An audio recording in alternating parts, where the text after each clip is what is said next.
కోసం పరాక్రమించిన యోధుడు, పరమ దుర్మార్గులైన పరాయి పాలకుల పీచమడగించి 300 కోటలను స్వాధీనం చేసుకున్న మహావీరుడు, అపజయమెరుగని అప్రతిహత రాజనీతిజ్ఞుడు, యోగ్యమైన పరిపాలనాదక్షుడు, విశుద్ధ శీలవర్తనుడు.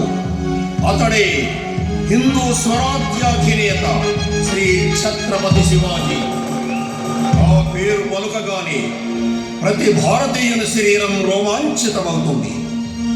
ఆ పేరు వింటే శత్రువుల గుండెలు గుహెల్లుమంటాయి. ఈ హిందూ దేశాన్ని ఆక్రమించుకొని సుమారు 400 సంవత్సరాలు బలవంతపు మత మార్పిడులతో హిందూ ప్రజల మాన ప్రాణాలను హరించి అణగదొక్కిన పరాయి పాలకులను తరిమి కొట్టి హిందూ స్వరాజ్యాన్ని స్థాపించిన మరాఠా యోధుడు శ్రీ ఛత్రపతి శివాజీ మహారాజు పట్టాభిషేకం జరిగి ఇప్పటికి 350 సంవత్సరాలు అయిన సందర్భంగా ఆ మహావీరుని గాథను నేటి యువతరానికి అందించి జాతిని జాగృతం చేయడానికి సంస్కార భారతి ఆంధ్రప్రదేశ్ సారథ్యంలో డాక్టర్ రామన్ ఫౌండేషన్ వారి శ్రీ సాయిబాబా నాట్య మండలి చేస్తున్న ఈ చిన్న ప్రయత్నాన్ని వీక్షించండి.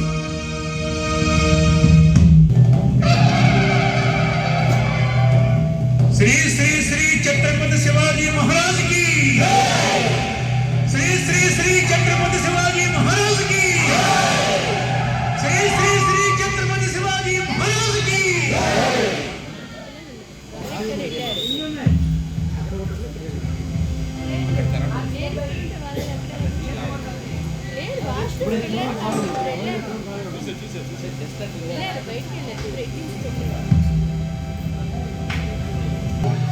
రక్షమా రక్షమా భాగ్యమా భాగ్యమా. సంధ్యారంభమిజృంభితం శృతిశిరస్థానాంతరాధిష్ఠితం సప్రేమే భ్రమరాభిరామసకృత్సత్వాసనాశోభితం భోం గుణావిష్కృతం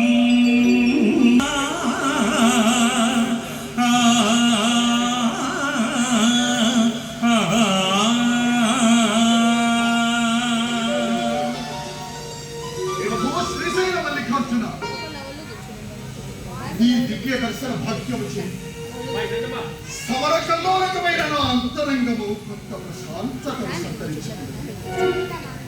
దేవా, నీ ఈ దివ్య క్షేత్రాన్ని కృతయుగంలో హిరణ్యకశిపుడు, త్రేతాయుగంలో శ్రీరాముడు, ద్వాపర యుగంలో పంచపాండవులు సేవించి ధరించారట.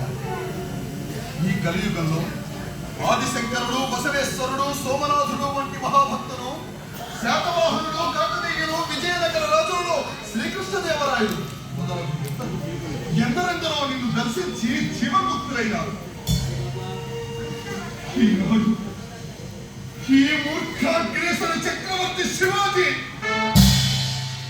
నీ ముందు మోకరిల్లి వినమ్రుడై ముక్తిని అర్థిస్తున్నాడు. అనుగ్రహించు, నాకు శాశ్వతమైన మనశ్శాంతిని ప్రసాదించు.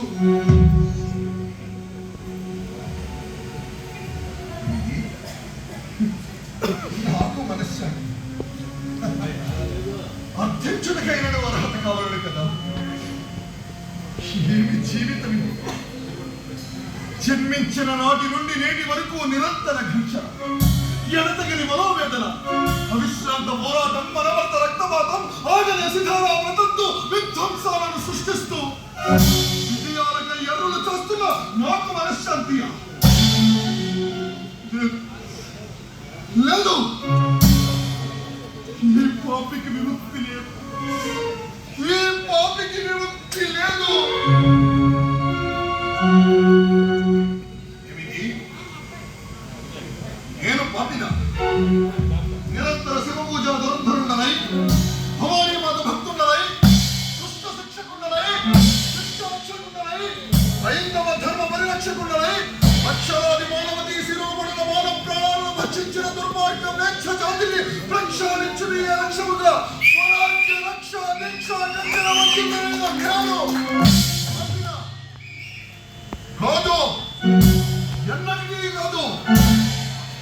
ప్రభు శ్రీశైల మల్లికార్జున, అమ్మా భ్రమరాంబికాదేవి, ఆది దంపతులైన మీ ముందు జన్మించిన నాటి నుండి నేటి వరకు జరిగిన నా యథార్థ గాథలు ఆవిష్కరిస్తున్నాను. మీరు చేసింది పాపమో పుణ్యమో, నా చేత విశ్వ వినాశనమో లేక విశ్వ కళ్యాణమో మీరే నిర్ణయించండి. జై శ్రీశైల మల్లికార్జున, జై భ్రమరాంబికాదేవి.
ఈ భరత భూమిని సముద్ధరించే పుత్రుణ్ణి నాకు ప్రసాదించు. శ్రీమ రాక్షసత్వం చే పీడించబడుతున్న హిందువులను, గోవులను, భారతీయ సంస్కృతిని రక్షించే వీర పుత్రుడు నా గర్భాన కలిగే అదృష్టాన్ని కలిగించు. నా భర్త క్షేమంగా తిరిగి వచ్చేటట్లు అనుగ్రహించాలి.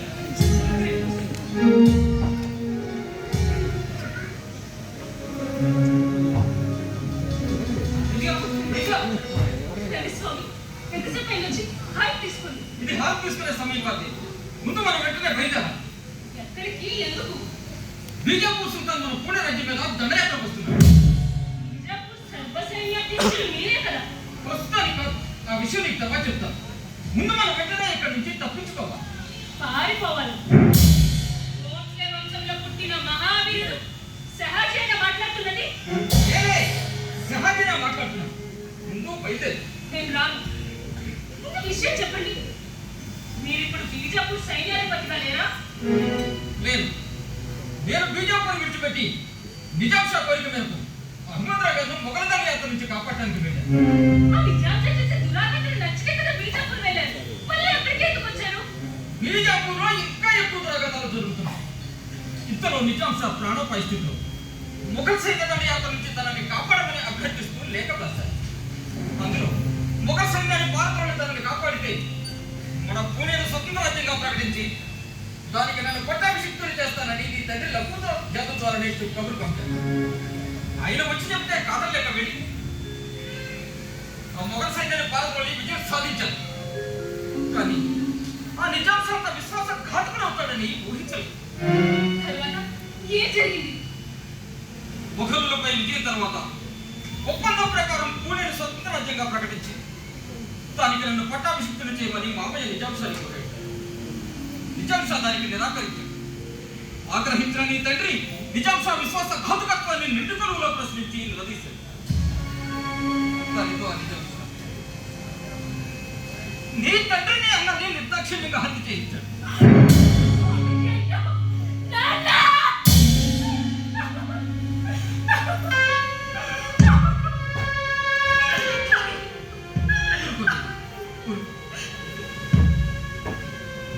మరి వాళ్ళని చంపుతుంటే మీరే చేస్తున్నారు.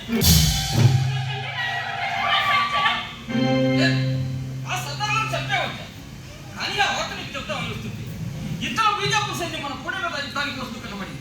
అందుకే మనకి సమయం లేదు అంటే బయటే ఎక్కడికి? ముఘల్ పాదుషా కొలువులో చేరడానికి. అక్కడ సుబేదార్తో నేను అంతా మాట్లాడాను. అటు నిజాం షా ఇటు బీజాపూర్ సుల్తాన్ ఇద్దరు నాపై పగబట్టారు. వారి నుండి రక్షించుకోవాలంటే మనకి ఎంతకంటే మార్గం లేదు. నేను రాను. నిజాం షా చేసే దురాఘాతలు నచ్చితే బీజాపూర్ సుల్తాన్ వద్దకు చేరాను. బీజాపూర్ సుల్తాన్ దుర్మార్గుడని మళ్ళీ అహ్మద్ నగర్ వెళ్ళాను. ఇప్పుడు అహ్మద్ నగర్ సుల్తాన్ మోసం చేశారని ముఘల్ కలులో చేరతానంటున్నారు. అందరూ దుర్మార్గులే. అందరూ హిందూ జనాలు మాన ప్రాణాలు తీసుకునే కసాయి ముగ్గులే. ఎందుకని మన పాలకులలో చేరి వాళ్ళని గెలిపించాయి? మనం స్వతంత్రంగా బతకలేమా? అనేక యుద్ధాల్లో ఆర్కేర్ల జహాజీ పౌచ్ని స్వతంత్రంగా సైన్యాన్ని తయారు చేసుకోలేరా? అది నువ్వు అనుకున్నంత సులువు కాదు. వెంటనే బయలుదేరు. పారిపోవద్దు. పోరాడదాం. దానికి ఇది సమయం కాదు. నీ మొండితనం కట్టిపెట్టు. నీవు ఇప్పుడు గర్భవతి అన్న సంగతి మర్చిపో. ఇక్కడే ఉంటే కష్టం. ఎక్కడికి వెళ్ళినా చేస్తాం. ఆ చచ్చేదేదో మాతృభూమి కోసం పోరాడుతూ ఆత్మగౌరవం కష్టం. దానికి నేను సిద్ధంగా లేను. అయితే నేను రాను. నీ కర్మ. నేను నా కొడుకు సమాజం తీసుకుని వెళ్ళిపోతున్నాను. వాడెందుకు? నీతో పాటు వాడిని కూడా చెప్పుకోలేదు కనుక. ఆగండి. నా మాట వినండి. ఏ? నా మాట నువ్వు విన్నావా? మీ మాట ఎప్పుడు కాదన్నాను. పారిపోవడం తప్ప ఏ మాట అయితే వింటాను. నేను పారిపోవడం లేదు. ప్రస్తుతానికి తప్పించుకుంటున్నానంతే. నీ తండ్రిని అన్నలు చెప్పిన నిజాంశాన్ని చెప్పి ఆ రాజ్యాన్ని కైవసం చేసుకునేదాకా విశ్రమించనని నీకు మాట ఇస్తున్నాను. నేను పక్కననే గౌరవం ఉంటే పక్కనే ఉన్న మన సెమినారీతో కొంచెం బ్రతికుంటే ఎప్పటికైనా వచ్చి నేను కలుస్తాను. స్వామి, ఆగండి స్వామి.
ఎందుకు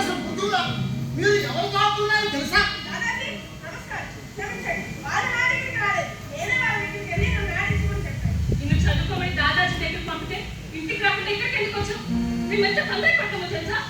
ఇంటికి వస్తుంటే వాళ్ళు ఆడుకుంటున్నారు. నేను వెళ్ళి నేర్పుకుంటే నాకు నేర్పారు. వాళ్ళంతా నాకు నేర్చుకోవాలి. సరే సరే, ఇంటికి వెళ్దాం పద. ఇప్పటికే కాలాతీతమైంది. పిల్లలు నీళ్ళు పట్టాలండి. నేను కాసేపు ఆడుకుంటానమ్మా. ఆడుకుందు చాలే, చదువుకుందురా. ఎప్పుడో చదివానా? చదువుకోకపోతేనా ఇలా నేను చెప్పిన ప్రశ్నలకు సమాధానం చెయ్యాలా? ఎప్పుడో చదివేశా. అయితే నేను ఇప్పుడు అడుగుతాను, చెప్పు. ఎప్పుడో నువ్వే అడుగుతావా? ఇప్పుడు నేను నీకు కొన్ని ప్రశ్నలు అడుగుతాను. వాటికి సమాధానం చెప్పు. సరే, ఏం అడుగుతావు అడుగు. మన చుట్టుపక్కల ఉన్న గుళ్ళు, పసుపగడప దేవాలయం ఎలా తప్పాయి? ఎవరు కట్టుకుంటారు? దుర్మార్గులు. అవన్నీ నీకెందుకురా? వెళ్ళి బుద్ధిగా చదువుకోక. చెప్పనివ్వండి బాబా, వీడికి అన్నీ తెలియాలి. దానికి నేను ఎప్పుడు నీకే ఉన్నానంటాను. చెప్పమ్మా. దుర్మార్గులైన ముస్లిం పాలకులు మన హిందూ రాజ్యాన్ని కొల్లగొట్టి మన సంస్కృతి సాంప్రదాయాన్ని నాశనం చేయడానికి ఈ దేవాలయాలన్నింటినీ ధ్వంసం చేస్తున్నారు. ఎదిరించిన వాళ్ళని నిర్దాక్షిణ్యంగా చంపేశామైనా ఎందుకు మన వాళ్ళు కొనలేదా? కాదు, ఐక్యమత్యం లేక. ఐక్యమత్యం లేకపోవడం వల్లనే వాళ్ళంతా కలిసికట్టుగా వచ్చి మన సంస్కృతి సాంప్రదాయాలను నాశనం చేస్తున్నారు. సంస్కృతి సాంప్రదాయాలు అంటే పట్టుబట్టలు కట్టుకుని గుడికెళ్ళి పూజ చేసుకోవడం కాదా? కాదు, సాంప్రదాయం అంటే బాధ్యత. సాంప్రదాయం అంటే మర్యాద. సాంప్రదాయం అంటే గౌరవం. ఓర్పు, సహనం, దాతృత్వం, ప్రేమ, అనురాగం, కళలు, క్రీడలు, నాయకత్వం, మానసిక దైవభక్తి, దేశభక్తి, ఇవన్నీ కలగలిసినదే మన సంస్కృతి. వీటినన్నిటినీ ఆచరించడమే మన సాంప్రదాయం. వీటినన్నిటినీ వాళ్ళు నాశనం చేస్తున్నారు. దాని లాభాలంటే మనం ఏం చేయాలి? స్వరాజ్య స్థాపన చేయాలి. అంటే మనల్ని మనమే పరిపాలించుకోవాలి. ఐక్యమత్యంగా అధర్మాన్ని భూస్థాపితం చేసి ధర్మాన్ని నిలబెట్టుకోవాలి. ఏది ధర్మం, ఏది అధర్మం? నిస్వార్థంగా సంఘహితం కోసం ఏ పని చేసినా అది ధర్మం. స్వార్థపూరితో సంఘానికి హాని కలిగించే ఏ పని చేసినా అది అధర్మమే అవుతుంది. ధర్మస్థాపన చేయాలంటే మనం ఏం చేయాలి? దుష్ట శిక్షణ, శిష్ట రక్షణ చేయాలి. అంటే దుష్టులను శిక్షించడం, మంచి వాళ్ళని రక్షించడం. ఆ పని త్రిపుటాలు చేయలేదా? ఇద్దరు గొప్ప వ్యక్తులు చేశారు. ఎవరు? శ్రీరాముడు, శ్రీకృష్ణుడు. ఎలా? ఇద్దరు అన్యాయాన్ని ఎదిరించారు, అక్రమాన్ని నిరోధించారు. మన సంస్కృతి సాంప్రదాయాలు నిలబెట్టి బలిహీనలను రక్షించి మన సమాజాన్ని ధర్మపదం వైపు నడిపించారు. అందుకే శ్రీరాముడు, శ్రీకృష్ణుడు గొప్ప వాళ్ళయ్యారు. వాళ్ళిద్దరిలో ఎవరు గొప్ప? రామాయణ కాలానికి రాముడు గొప్ప, మహాభారత కాలానికి కృష్ణుడు గొప్ప. మరి ఈ కాలంలో శివాజీ గొప్ప. నువ్వే, అవును, నువ్వే గొప్పవాడివి కావాలి. ఆ కాలంలో శ్రీరాముడు, శ్రీకృష్ణుడు నాటి దుర్మార్గుల్ని అర్థం చేసి ధర్మస్థాపన చేశారు. ఈ కాలంలో ఆ పని నువ్వే చేయాలి. చేస్తావా? చేస్తావా? చేస్తాను. ఈ కోరిక ప్రకారం నేను దుష్ట శిక్షణ, శిష్ట రక్షణ చేసి ధర్మ పరిరక్షణ చేస్తాను.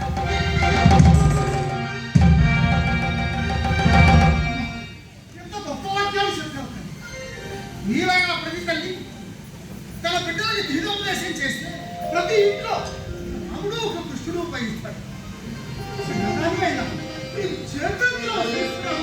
దాదాజీ, మీరు మాకు నమస్కరించవద్దు. పెద్దలు నమస్కరిస్తే పిల్లలకి ఆయుక్షీణం అంటారు.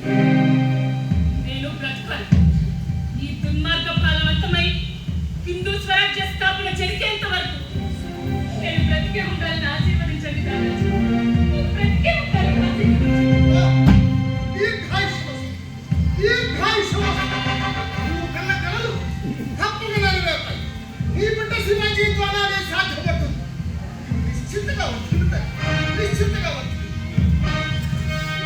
ధర్మమును కాపాడ శివుడు ధరణిపై పుట్టెనా శివుడు.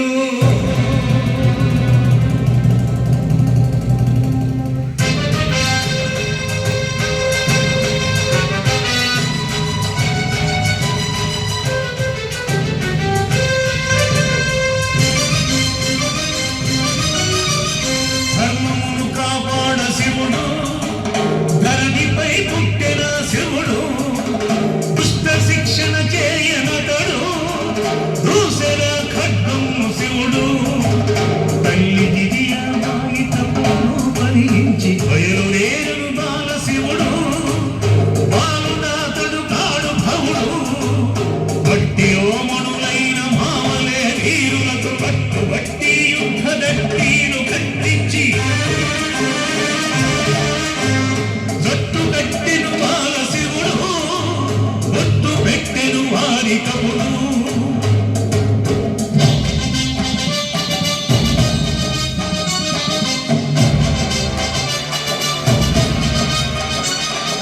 పుష్కరులైన తురుష్కులు పాతిన విరుపస్తంభం విలుగంగొట్టి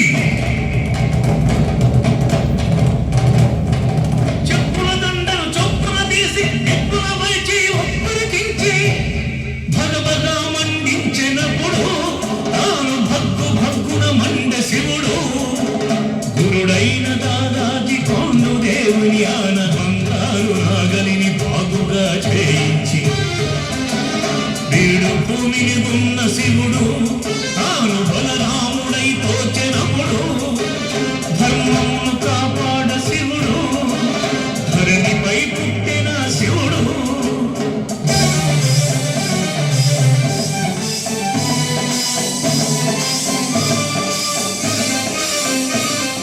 కత్తి యుద్ధము మల్ల యుద్ధము గయా వాహనము గుర్రము స్వారి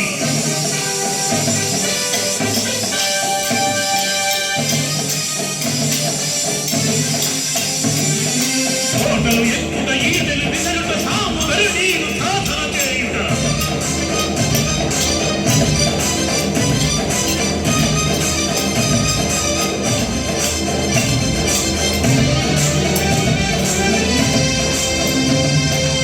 చాలా నేర్చిన ఘనుడు శివుడు అన్నిటా ఉన్ననాడు అతడు యుద్ధ వ్యూహమునందు శివుడు తాను పాత్రుడై తోచినాడప్పుడు కొన్ని ఏడులు శివసేన హరహర మహాదేవ హరహర మహాదేవ హరహర మహాదేవ శివశంకరాయను భక్షయజ్ఞు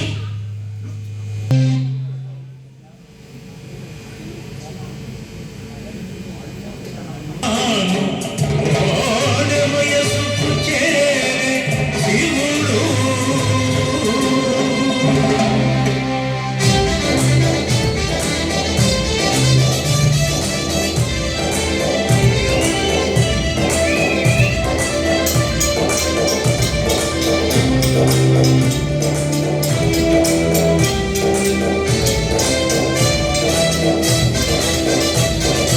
అంతటా ఒకనాడ శివాజీ తన మిత్రుల కూడి అడవిని చేరి కొండు దేవుని గురుత్వమున పర్వత యుద్ధం నేర్చుచుండగా లోకితేశ్వరికి స్వయంభులింగము దివ్య తేజమున తాను పిలుచగా పరమేశ్వరునికి పరమ భక్తితో తన మీరి శివ సైనికులు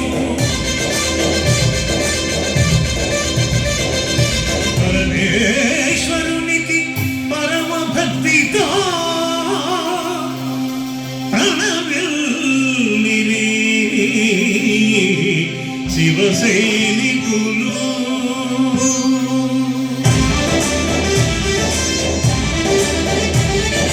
అంతటా ముస్లిం సైనిక బలము అదుగా వచ్చి వీరిని చూచి యుద్ధము దైవము ఎప్పుడు రాయరా రాయి లింగముగా మారుడెట్లురా లింగము దైవము ఎప్పుడు రాయరా రాయి లింగముగా మారుడెట్లురా చిక్కు ఎగ్గు లేక హిందువులు విగ్రహముల పూజించుటెట్లురా అంత పుష్కరులు అవనేనగా శివలింగం తాకబోవగా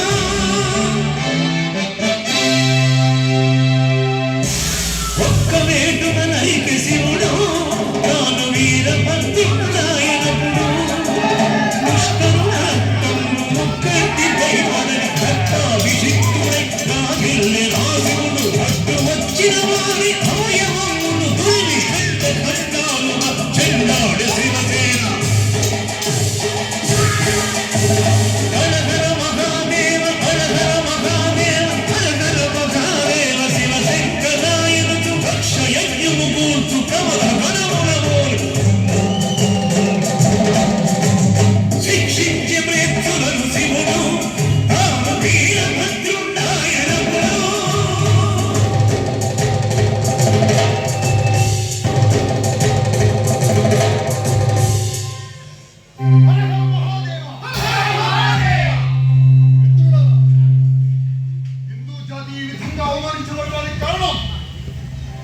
అధికారం నిధర్మీల చేతిలో ఉండడమే. పుష్కరం నేర్చులను చీల్చి చెండాడి హిందూ స్వరాజ్యాన్ని స్థాపించడానికి మనమంతా ఇలా ఐకమత్యంగా బద్ధకంగా ఉండాలి.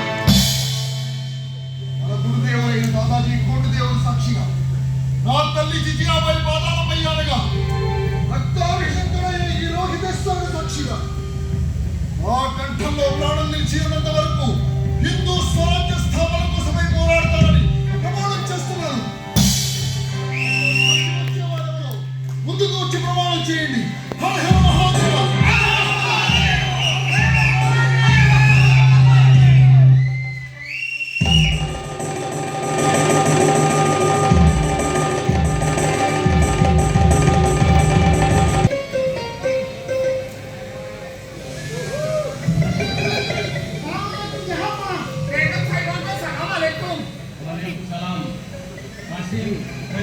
बोलो कोई खबर है? है कहाँ पर? मगर ये खबर अच्छी खबर नहीं है। ఒక హిందూ పుట్ట చావత్తిలా శివావత్తిలా శరావత్తిలా మొత్తం 4 జిల్లాలు స్వాధీనం చేసుకొని హిందూ జెండా ఎగరవేసిండు సార్. ఎవరో పనిచేసింది బీజాపూర్ సుల్తాన్ అధీనంలో కోటపై దండయాత్ర చేసే ధైర్యం ఎవరుంది? शहाजी साहब तुम लेनी कलमत करते तुमके तुम लेनी कलमत बिल्कुल के भाई మీరు తప్పకుండా రాగల తెలుస్తుంది. మిమ్మల్ని ఆ ప్రాంత గూఢచారులుగా నియమించింది ఇంకే కదా. చెప్పండి వాళ్ళు. అరే సంజే ఏది చేస్తాను సార్? పిచ్చి ప్రశ్న. సుల్తాన్ వారి ఆజ్ఞ అయితే రేపే దండయాత్రకు వెళ్ళితేని ఆ కోటలను స్వాధీనం చేసుకుంటారు. ఈ వల్ల కాదే शहाजी కమాష్ సహాజీ అంటే ఎవరనుకున్నారు? వారు మన పెద్ద సుమేదార్ మర్యాద లేదా? కాసిం శెట్టి దాంట్లో తప్పు లేదు బేగం సాహిబ్. ఇది పని చేసింది ఆయన బిడ్డ శివాజీ. ఆయన భావనే మనల్ని కూడా పెట్టుకొని సుట్టాలతో చిత్తకుండా 4 జిల్లాలు కొట్టిండు. దీనికన్నా దేని కలమత నంగరాజు కమల చెప్పు शहाजी ఇది నిజమేనా? నాకు తెలియజేయ నీకు తెల్లకుండా నీ చిన్న కొడుకు ఇంత పని చేస్తాడా సారీ? నన్ను నమ్మమంటావా? నేను నమ్ముతున్నాను. షహాజీని నేను నమ్ముతున్నాను. శుక్రియా జహాబా. మీరైనా నన్ను నమ్మినందుకు సంతోషం. అచ్చా నువ్వే వెళ్ళి ఆ 4 కిలోలను స్వాధీనం చేసుకుని నీటి కొడుకుని మాకు అప్పగించాలి. अगर जहाबना इस मौके में सहाजी जाकर उसके बेटे के पास में मिल गया तो नुकसान तुमको ही होगा. పాపం సహాజీ ఎందుకు ఇబ్బంది పెడతాడు? ఎవరికైనా కొడుకు మీద యుద్ధం అంటే కష్టమైనది. మన పదే పదే పంపుతారు. ఏమంటారు సహాజీ? లేదు జహాబా. నేను ముందుగా మా వారికి చెప్తూ వాకి ఇక్కడ రప్పిస్తాను. నేను చెప్తే వాడు కాదు. మీరు తొందరపడదు. वाह वाह वाह क्या नाटक है साहब. अभी नौटंकी अद्भुत है. आपकी बेटा నీకి జరగకుండా నీకి లాక్కొట్టినాడు. అడి సైన్యమంతా అడి వయసంతా సర్కార్ ఏడాడు కొడుకు శివాజీ గారిని పంపి హోటల్లో సుబేదాలను బెదిరించి హోటల్లో స్వాధీనం చేసుకోమని చెప్పిండు. ఈ సహాజీ గారి పేరు చెప్పి వాడు కిలాని స్వాధీనం చేసుకుంటూ కసీం కరీం బోలో బోలో అబద్ధం. నాకు అంత అవసరం ఉంది. నాకు సుల్తాన్ బెంగళూరు సుబేదార్ ఉంది. నా కొడుకు పుణె జాగీర్ ఉంది. ఏదైనా కాదు చేయిస్తాను. కానీ బీజాపూర్ రాజ్యాన్ని హిందూ రాజ్యం చేశారు. कोई डाउट नहीं. बीजापुर सुल्तान को डर हो गया. मैंने एकदम से मंसूबी लेकर ही गलती से भी गाड़ी से ही चली गई साहब. తప్పుడు కోసం చెప్తే తల తెగిపోతుంది. షహాజీ రుకా ఏంటా విశ్వాసం? తప్పు చేస్తున్నావు సహాజీ. మా గూఢచారి మా ముందే నిజం చెప్తే చంపేస్తావా? ఏమన్నారు బేగం సాహిబా? ఖరీదు నిజం చెప్పాడు. అయితే మీరు నన్ను నమ్మనట్లేదా? ఎందుకు నమ్మాలి? నిజాం షాకి డోకా చేసి బీజాపూర్కి పోయావు. బీజాపూర్కి డోకా చేసి మొఘల్ దాబాకి వచ్చావు. అడిగి టిక్కి కొట్టి తిరిగి ఇక్కడ చేరావు. ఇప్పుడు నీ కొడుకు పక్కనే చేరావు. కమాష్! నేను ఎవరి పక్షానుంటే వాళ్ళనే గెలిపించాను. వాళ్ళ శ్రేయస్సుగా పట్టుబడ్డాను. ఈ సహాజీ మాట అంటే మాటే. కానీ ఈనాడు నా నమ్మకానికే భంగం కలిగింది. నేను ఇక్కడ ఉండలేను. సెలవు. ఉండటం వెళ్ళటం అంతా నీ ఇష్టమేనా సహాజీ? అందించే మార్గాన్ని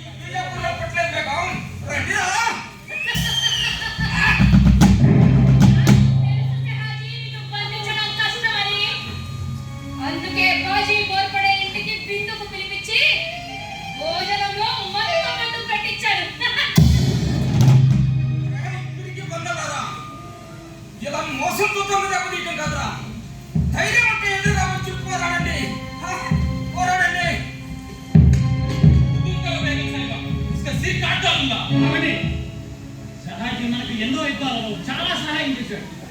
అటువంటి వాడిని ఈ విధంగా చెప్పడం చాలా అన్యాయం. అయినా గవర్నర్ చేశారు ఈ పని. ఎవరు అడగాలి? నేనే చేయించాను. న్యాయం చూస్తూ కూర్చుంటే రాజ్యాధికారం నిలబడం. జరిగేది నిశ్శబ్దంగా చూడగలిగితే చూడండి, లేకపోతే లోపలికి పోయి విశ్రాంతి తీసుకోండి.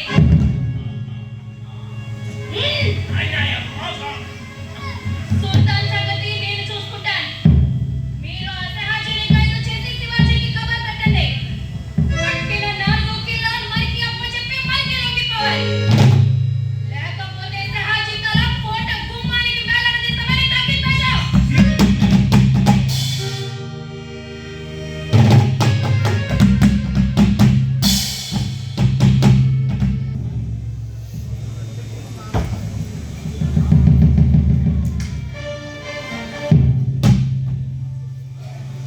ఓ హైందవ ధర్మ పరిరక్షణాధ్యక్షులైన స్వరాజ్య సారథులారా, నవ్య నాయకులారా, ప్రజలారా, తుల్జ భవానీ మాత రోహితేశ్వరుల కరుణాకటాక్ష వీక్షణాలతో మనదైన హిందూ స్వరాజ్యం ఏర్పాటు ప్రారంభమైందని మీకు తెలుసు.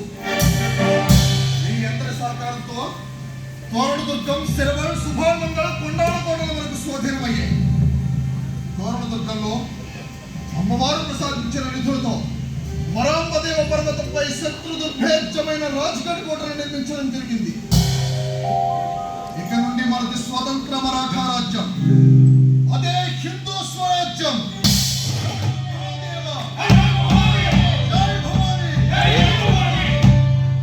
ఇప్పుడు మన గురుదేవుడు దాదాజీ మనకు కర్తవ్యాన్ని నిర్దేశిస్తారు. ఓ హైందవ వీరయోధులారా, రాజమాత విజయాబాయి, మహావీరుడు షహాజీ అంటే శివాజీ మనదైన మరాఠా సామ్రాజ్యాన్ని గోడు తెప్ప చేయడానికి నడుము బిగించాడు. మీరందరూ సహకరించారు, చాలా సంతోషం. కానీ ఈ పరాజయాన్ని బీజాపూర్ సుల్తాన్ చూస్తూ ఊరుకోడు. కావున మనం ప్రతి క్షణం అప్రమత్తంగా ఉండాలి. ఈ రోజు నుంచి మన రాజ్యంలో గోవధం నిషేధించాం. ఏ యుద్ధంలో అయినా బాలులను, స్త్రీలను, వృద్ధులను చంపకూడదు. ప్రత్యేక గౌరవం ఇవ్వాలి. మన పరగణాలో పండిన పంట ఆధారంగానే పన్నులు వసూలు చేయాలి. రామరాజ్యాన్ని స్థాపించాలి. జై భవానీ, జై భవానీ, జై భవానీ, జై భవానీ. కానీ వాళ్ళ యుద్ధంలో మన ఆడవాళ్ళను చెరబడుతున్నారు. మనం ఎందుకు వదిలిపెట్టాలి? ఈ ఉదారవాదంతోనే మనం వెనకబడ్డాం. అప్పుడు వాళ్ళకు మనకు తేడా ఏముంది? శత్రువుల భార్యలైనా, ఏ మతం వారైనా మనకు మాతృ సమానులే. ప్రభు, మన స్వరాజ్యంలో ఒక బాధితుడు తన భార్య అత్యాచారానికి గురైందని తమకు విన్నవించుకోవడానికి వచ్చాడు ప్రభు.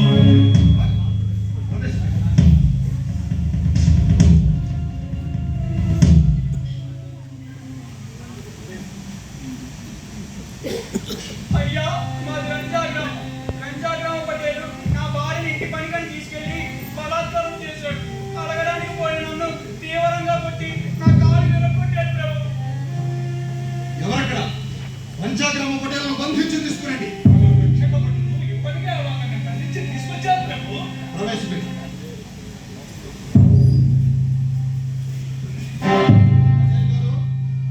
మీరు తన భార్యను బలాత్కరించారన్న తన అభియోగం. దానికి మీ సమాధానం? నేను బీజాపూర్ సుల్తాన్కి ఆంతరింగని పట్టాను. నన్ను ఇలా నిలబెట్టి అవమానించడం మీకు మంచిది కాదు. మీకు అర్థమవుతలేదు. అమ్మా, నువ్వు ఒక్క క్షణం లోపలికి వెళ్ళు. రండి పటేల్ గారు, అలా కూర్చోండి.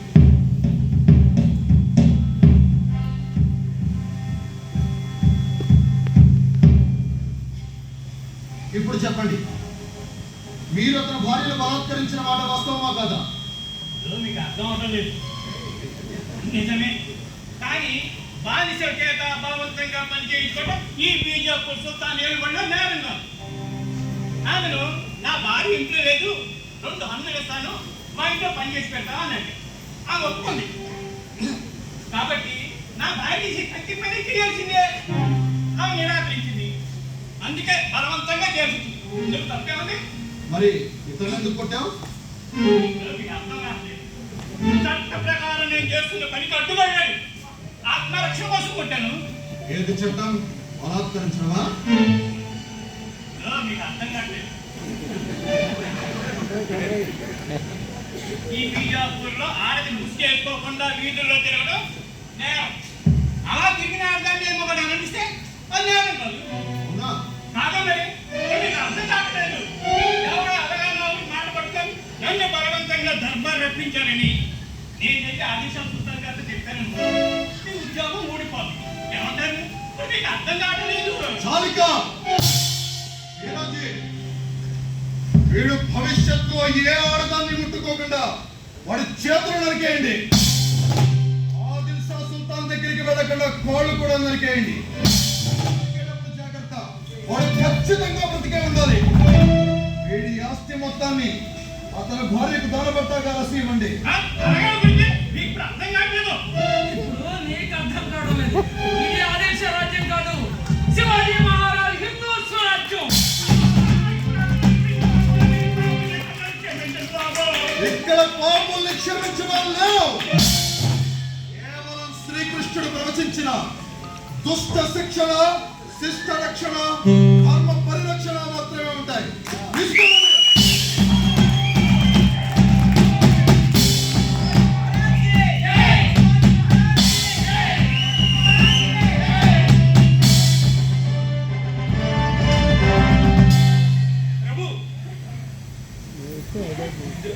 సమగ్రమదస్తులు వచ్చారా?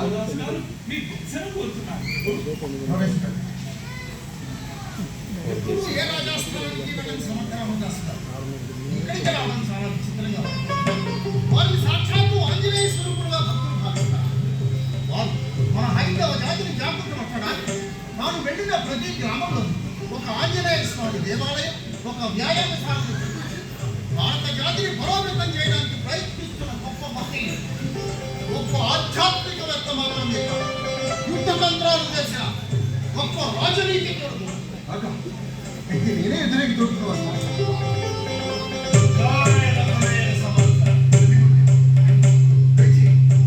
హిందూ స్వరాజ్య స్థాపకులైన శివాజీ మహారాజుకు శుభాశిస్సులు.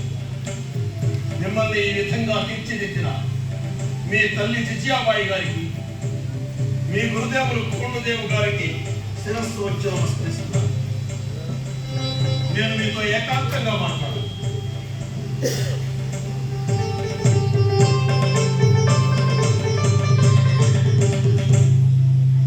ధైర్యం ఉంటే నిరాయుధుడిగా ఏకాంతంగా నాతో రా. మొదటి జయ రఘువీర సమర్థ. వాడు మేకప్ మ్యాన్ ఆడంటాడు. వాడు మేకప్ వేసి చెప్పిన గంటలు రాకపోతే చెప్తాను. అబ్బా అది నాకు ఏది నన్ను గుర్తుపట్టారు అంటాడు. ఎవరు బాబు గుర్తుపట్టారు అంటే మేకప్ చంద్రబాబు నీకు అన్నా. జయ రఘువీర సమర్థ. ఈ ప్రపంచంలో అధికారం శక్తివంతులకు మాత్రమే. మరి బలహీనుల పరిస్థితి? బలి పశువుల పరిస్థితి అంటే సావటమే. కానీ బలహీనుడు కూడా బ్రతుకుతున్నారు కదా. బతకనిస్తున్నారు. బలవంతుడితో కూడా బలహీనుడితో అవసరం ఉంది కనుక బతకనిస్తున్నారు. అవసరం తీరిపోతే చంపేస్తారు. వారి మరి ఆవుని కసాయి వాడి గమ్మినట్టుగానే. మరి బలహీనులకు అధికారం ఎప్పుడు వస్తుంది? వాళ్ళు బలవంతుడిగా మారారు.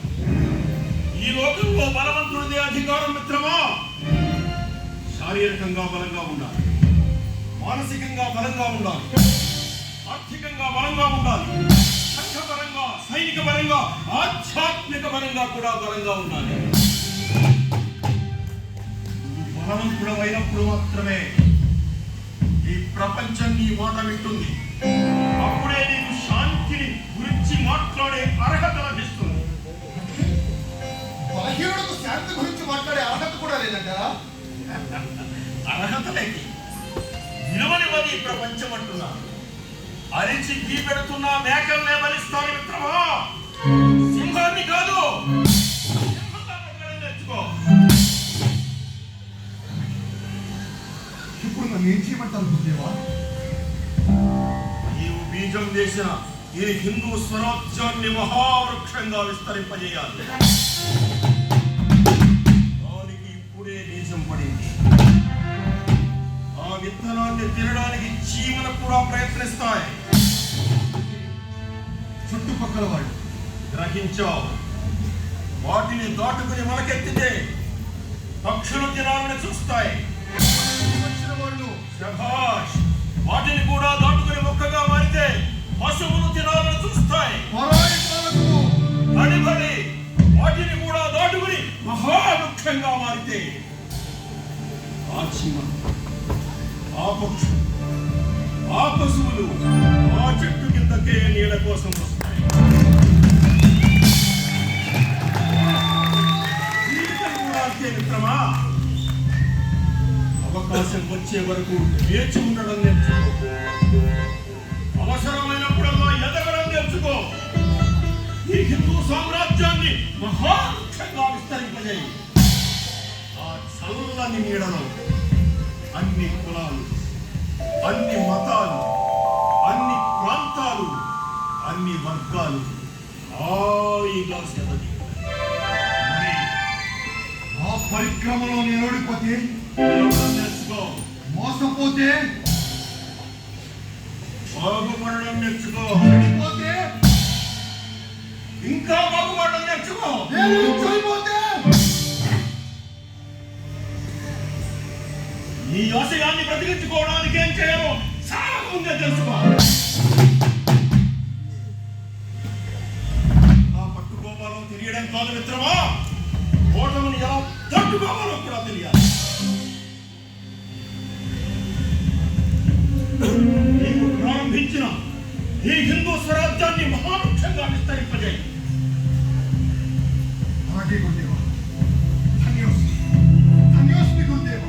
ఇప్పుడు చెప్పు, నేనేం చెప్తున్నాను.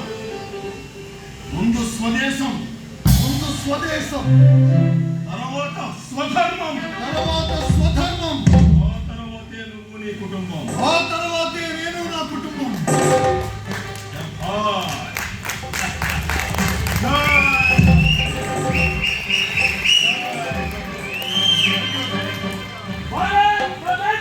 వీరత్రైన మీ వంటి సజ్జనుడు ప్రాపంచిక యుద్ధతంత్రాలపై ఇంతటి అపార ప్రజ్ఞలు కలిగి ఉండడం నిజంగా నిజంగా అద్భుతం. వాటిని నాకు వివరించడం ద్వారా నా అనుమానాలన్నీ పటాపంచలయ్యాయి. ఇక మీ మార్గం నాకు అనుసరణ. ఇది దోషబోధ.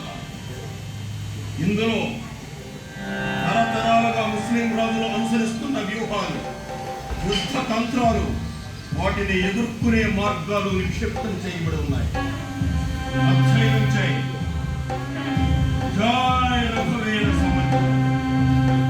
జై రఘువీర.